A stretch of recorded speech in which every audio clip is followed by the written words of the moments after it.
Le 3 septembre à Paris, les agriculteurs étaient très nombreux pour exprimer leur désarroi dans l'action syndicale organisée par la FNSEA. Ce jour-là, le Premier ministre a annoncé une mesure d'option sur les cotisations sociales N-1 qui pourrait bénéficier au plus grand nombre pour pallier à leurs difficultés. Et après, donc, il a fallu travailler avec les services de Bercy et du ministère de l'Agriculture pour calibrer cette mesure et pour qu'elle réponde à l'attente du plus grand nombre. Les propositions du départ étaient que cette mesure aille uniquement aux gens qui étaient en revenu négatif, voire nul, et tout le travail de la FNSEA était d'affiner cette mesure et en rapportant une partie de l'enveloppe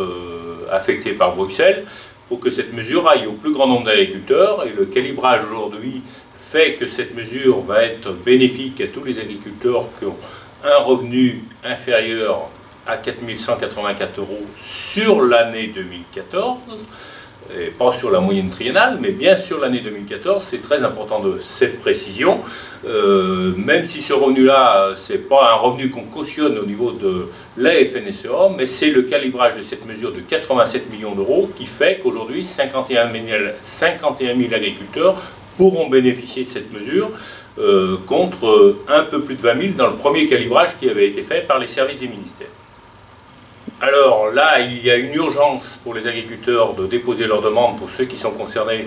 avant le 30 octobre pour cette année 2015 et qui sera effective dès cette année. Une autre date pour ceux qui pourront en bénéficier l'année prochaine. On prend acte de cette mesure au niveau de la FNSEA et on travaille notamment dans la loi de finances pour